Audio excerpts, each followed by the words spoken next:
সে প্রায় অনেক বছর পর শিব পুজোতে মামার বাড়ি গেলাম, বুঝলে। আমার মামার বাড়িতে যেমন ধর্মরাজ ঠাকুর আছে, সেরকম শিব ঠাকুরও আছে। তো ধর্মরাজ পুজো যেরকম হয়, সেরকম শিব পুজোও হয়। আমাদের বাড়িতে যেমন মা মনসা আছে। তো বহু বছর পর শিব পুজো দেখলাম। তারপরে কি, দাদার বিয়ের বাজার আমার এখনও শেষ হয়নি। আগের দিন তো মনের মতো জামা পাইনি, সেই বাজার করতে আবার গেছিলাম, মানে মনের মতো জামা খুঁজে পেতে। তো টাকা দেখছো, আলাদাই ব্যাপার স্যাপার, বড়লোক আমি। So hello everyone, welcome to my channel and welcome back to my another new blog.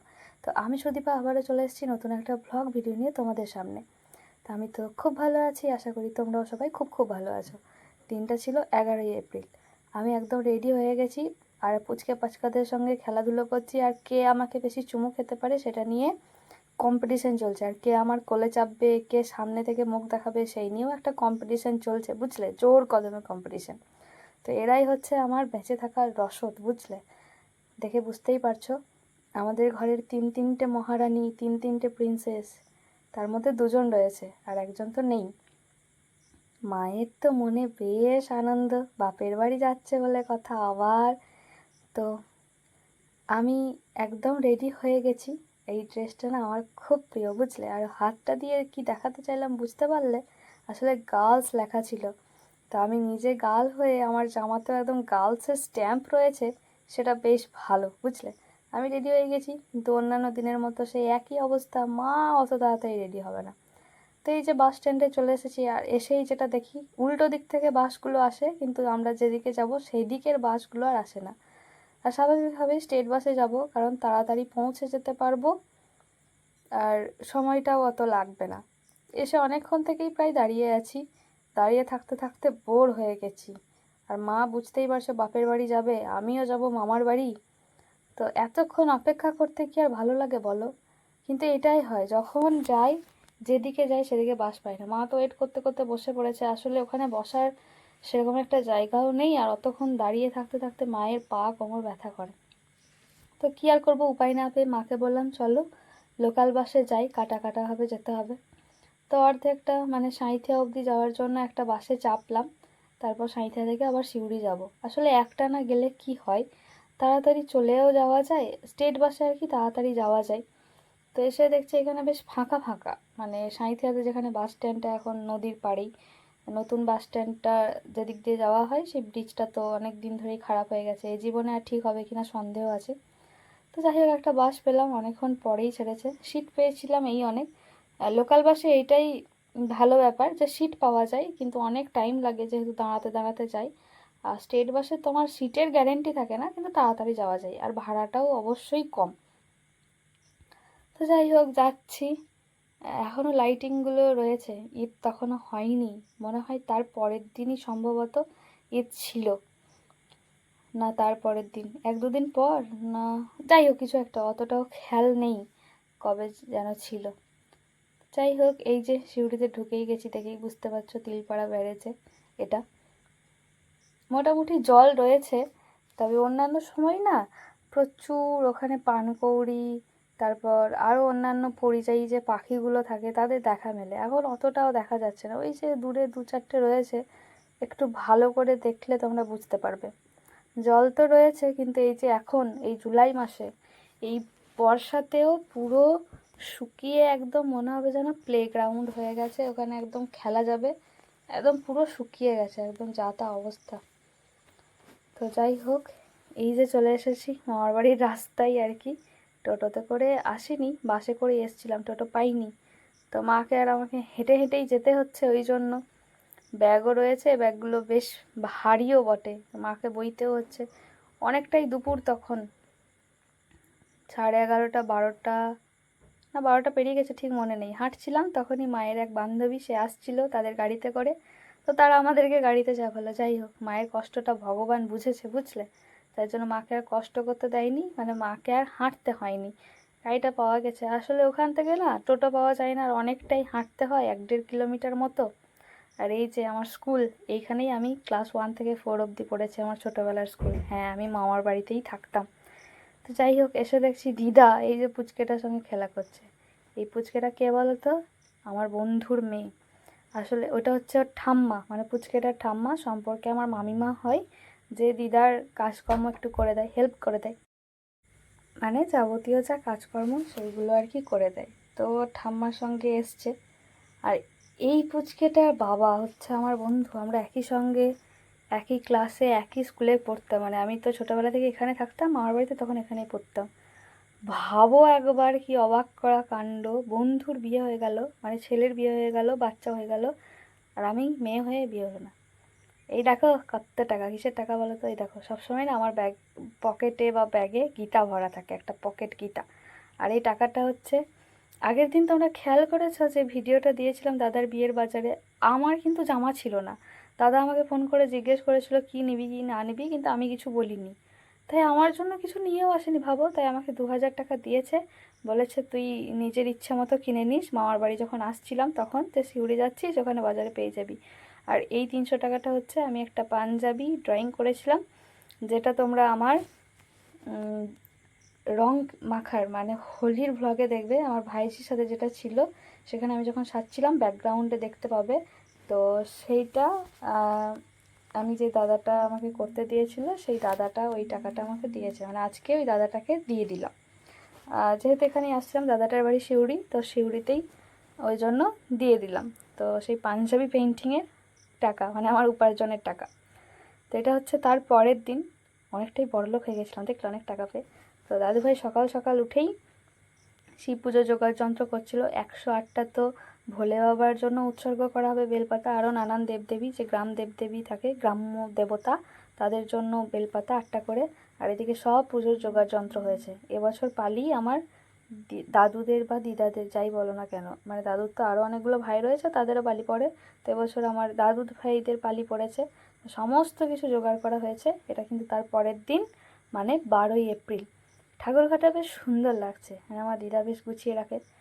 তোমরা কী ভাবছো আমি বাড়ি চলে যাচ্ছি?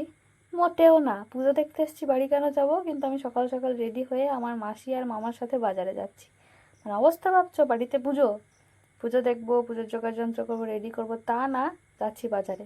আর মা তো স্বাভাবিকভাবেই একটু এগিয়ে দিতে এসেছে, যা হয়। তো এই যে আমার মাসি আর মামার সাথে যাচ্ছি, এটা তো আমার ছোটো মামা, মাসি ছোট নয়, এছাড়াও আরও একটা মাসি আছে। যাই হোক, তো মাসি বাজারে যাবে বলেছে, মা বললো যে তুইও চলে যা, তোর জামাটা তাহলে কিনে নিয়ে আইগা যদি পাস তো। তা জামা তো কিনবো নাই ভেবেছিলাম, তারপরে মা বললো সবাই ভালো জামা পরবে আর তুই ওরকম একটা মেরে জামা পরবি, যতই গরম হোক আর যাই হোক না কেন একটা ভালো জামাই পরবি, আর দাদা যখন টাকাটা দিয়েছে কিনেই নিয়ে আয়।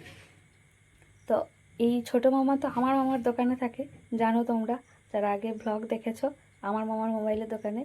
তো ও দোকান আসছিলো বলে আমরাও চলে গেছি। প্রথমেই শাড়ি কিনতে গেছি, মনি ওর মায়ের জন্য, মানে ফুল দিদার জন্য একটা কিনছিল শাড়ি, তো আমি ভাবলাম আমিও মাকে একটা কিনে দিই। আর কতটা তাড়াতাড়ি গেছি আমরা, বুঝতে পারছো যে সবেমাত্র দোকান খুলে তখন ঝাঁট দিচ্ছে, ধূপ জলও হয়নি বোধহয় দোকানে। আমরা কত ভালো কাস্টমার দেখছো, শুধু যাইনি কিনেওছি, কিন্তু সেটা মাসিই বইছে। আরে মাসি কি আর বোনঝির কষ্ট দেখতে পারে? মাসি থাকতে কি আর আমাকে বইতে দেবে বলো? সব দোকান তো তখনও খোলেনি, তারপরে গেলাম খাদিমসের দোকানে। না না, মোটেও আমি জুতো কিনতে যাচ্ছি না, অত বড় লোক আমি নই। একবারই খাদিমসে জুতো কিনেছিলাম, সেটাও এই মাসির বিয়েতে, তখন আমি ক্লাস 9-এ পড়তাম, মানে 2014 সালে। না না সরি, আমি যখন 11-এ পড়তাম, 2016-তে তখন মাসির বিয়ে হয়। আর সেবার আমি 650 টাকা দিয়ে জুতো কিনেছিলাম, মানে 2016 সালে 650 টাকা, মানে বিশাল ব্যাপার। এই মাসির বিয়েতেই প্রথম কিনেছিলাম। আর এখানে আমি মনিকে বলছি যে তোমাকে না পুরো মালকিন মালকিন লাগছে, বুঝলে। তো এখানে এসেছিলাম বোনের, মানে মনির মেয়ের জুতো কিনতে। ওর এখানে জুতো কিনে অনেক দিন টেকসই হয়, অনেক দিন চলে যায়, ওই জন্য মনি এখান থেকেই কিনবে বলে এসেছিলো, কিন্তু ওর পায়ের সাইজে একটাও পাওয়া যায়নি। এখানেও সেই একই অবস্থা ছিল, বুঝলে। অনেক তাড়াতাড়ি চলে এসেছি, কিন্তু এসে দেখছি যে না, তখনও দোকানে ধূপ জল এইসব ঝাঁট কিচ্ছু হয়নি। যদিও এরা ধূপ দেয় কিনা আমি জানি না, কারণ মুসলিমরা ধূপ দেয় কিনা সত্যি জানি না, বাঙালি হলে দিত। তো যাই হোক, ওরা নিশ্চয়ই তো পুজো বা কিছু একটা তো কিছু তো করবে। তো ওখানে তো জুতো পেলাম না, তাই জন্য চলে গেলাম আবার সেই টিন বাজারের রাস্তায়, মানে ওই দোকানগুলোতে এবার জামা কিনবো। কি জামা? না মাথায় ভূত চেপেছে, নাইরা জামা কিনবো। মা বললো যে নায়রা জামা দুর্গাপুজোর সময় কিনেছিলিস, ওই জামাটাই ভালো।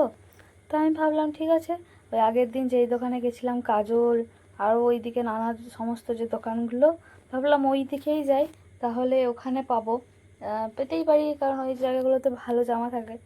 কিন্তু আমরা এটা জানতাম না যে ঈদের জন্য স্টক সব শেষ। স্বাভাবিকভাবেই বাঙালিদের যেমন বড় উৎসব দুর্গাপুজো, সেরকম এদের বড় উৎসব ঈদ।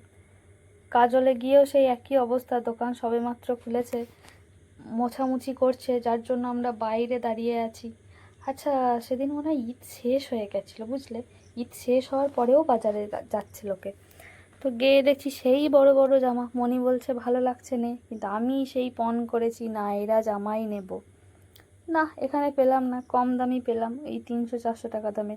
কিন্তু 300-400 টাকা দামের জামা পরে আমি বরযাত্রী যাব? ধুর, তার থেকে ভালো কিনবই না। আর এমনি অর্ডিনারি একটা কিনবো ভাবছিলাম, তারপর দেখলাম এইরকম জামা তো আমি পরিই না বাবা, কি দরকার, এই বড় বড় জামা আমার ভরাই থাকবে। কিন্তু দেখতে খুব একটা খারাপ লাগছিল না, ভালোই লাগছিল, মনি বলল। তারপর মনি একটা নাইটি কিনে নিল, বললো যে ঠিক আছে তুই যখন কিনলি না তখন আমিই কিনে নিই, এরকম টাইপের একটা ব্যাপার আর কি। তো তারপরে ওখান থেকে কিনে গেলাম এম বাজার। আরও মাঝখানে অনেকগুলো দোকান ঘুরেছি, আর ভিডিও করিনি, কারণ আমি নিজেই বিরক্ত হয়ে গেছিলাম। 8-10টা দোকানে ঢুকেছি, সব জায়গাতে জিজ্ঞেস করেছি নায়রা জামা আছে, বলছে না নেই, না নেই। আর যেখানে পেয়েছি খুবই কম দামের আর বাজে কালেকশন। তারপরে এম বাজারে গিয়ে মনি ওই পয়লা বৈশাখে পরার জন্য বুনির জন্য জামা দেখছিল।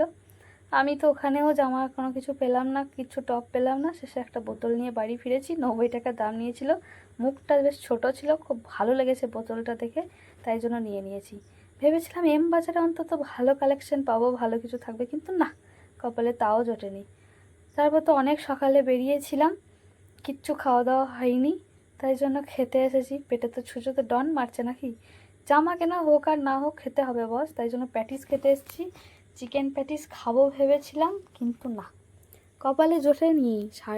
কারণ বাড়িতে হচ্ছে গিয়ে পুজো, চিকেন খেয়ে গেলে কী করে হবে? 11:30 বাজে, অবস্থা দেখছো। হ্যাঁ, আমরা আজকেও সেই টোটো টোটো করে ঘুরে গেলাম, কিচ্ছু হলো না। এদিকে আমার মামাকে দেখো, সে দোকানে এসে কাজকর্ম করে প্রোডাক্ট সেল করে সে আবার বাড়ি যাওয়ার পথে আমাদেরকে নিয়ে গেল। সে আবার আমাদেরকে 12টার সময় নিয়ে গেল। আর এই একটা সুতির সাবা শাড়ি কিনেছিলাম, মা বলেছিল একটা কিনতে কাউকে দেওয়ার জন্য। তো আবারও যথারীতি মামার সঙ্গে এসেছিলাম, মামার সাথেই গেলাম। আসলে এটা পলিসি বস, পলিসি, মাসি বঞ্জির পলিসি। কষ্ট করে এসছি, এত ঘুরলাম ফিরলাম, কিনলাম খেলাম, তাতে তো টাকা খরচ হলো। আবার বাড়ি যাওয়ার জন্য, বাজার আসার জন্য টাকা দেবো নাকি? মামা যখন রয়েছে বা মাসির ভাই যখন রয়েছে, তাই ওই জন্য একটুখানি দাঁড়িয়ে গেছিলাম 15 মিনিট, মামার সাথেই গেলাম। যাই হোক, তো বাড়ি এসে স্নান করে রেডি হয়ে যাচ্ছি মন্দিরে। সবাই চলে গেছে, মা আর আমি আছি, কারণ মা রান্না বান্না করছিল, তো মা আসছে। এটা কি দেখালাম বলো তো? এই যে নতুন গেঞ্জিটা পরেছি, এই গেঞ্জিটা পরার কথা ছিল না, এখানে একটা পেন্ট করে তারপরে পরার কথা ছিল। কিন্তু আমি তো প্রতিটা অকেশনে নতুন জামা পরার চেষ্টা করি, মানে আমার ভালো লাগে আর কি প্রতিটা পুজোতে নতুন জামা পরতে।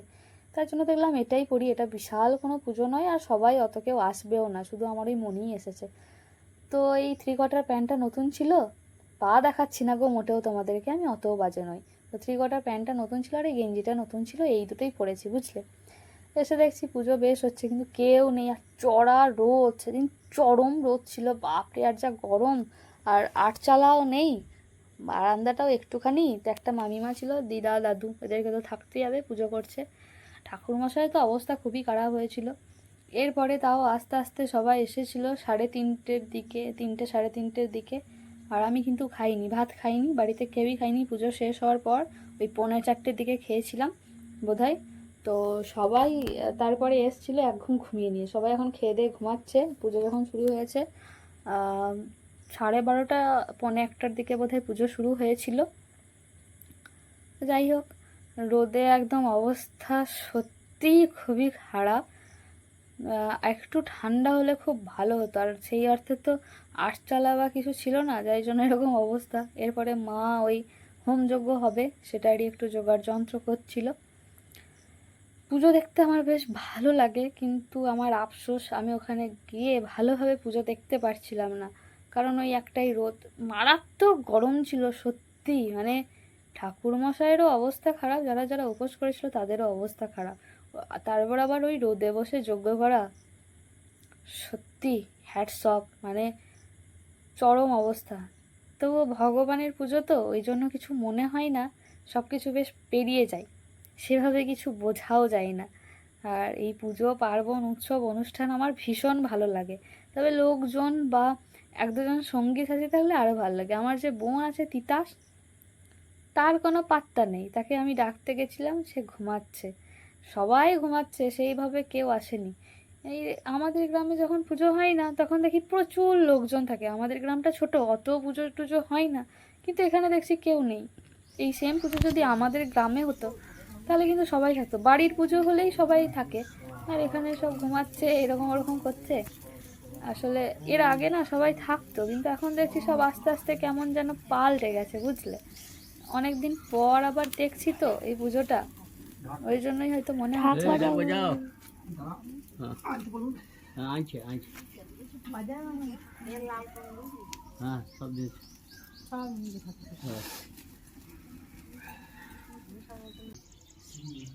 দৈবতম যথা সম্ভব বৈদ্য নাম্নী ব্রাহ্মণায় ওং সম্প্রদায়।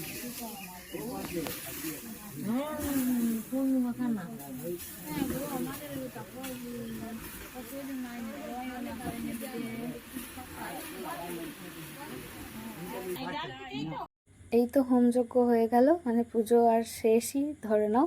তো এই যে বেশ কয়েকজন এসেছে সব, এরা সম্পর্কে আমার মামিমা দিদা এরকমই হয়।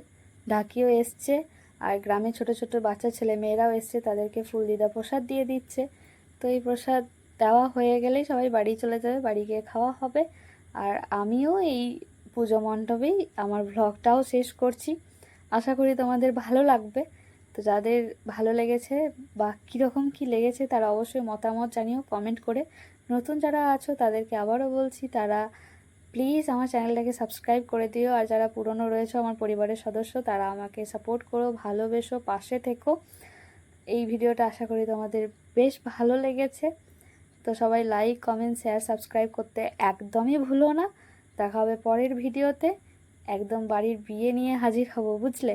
কালকেই বাড়ি চলে যাব অবশ্য, মানে মামার বাড়ি থেকে চলে যাব, মানে পরের দিনই চলে এসেছিলাম। যাই হোক, তো এখানেই ভিডিওটা শেষ করছি। সবাই please like comment share subscribe করে দিও, পাশে থেকো, সাথে থেকো। চলো টাটা, রাধে রাধে।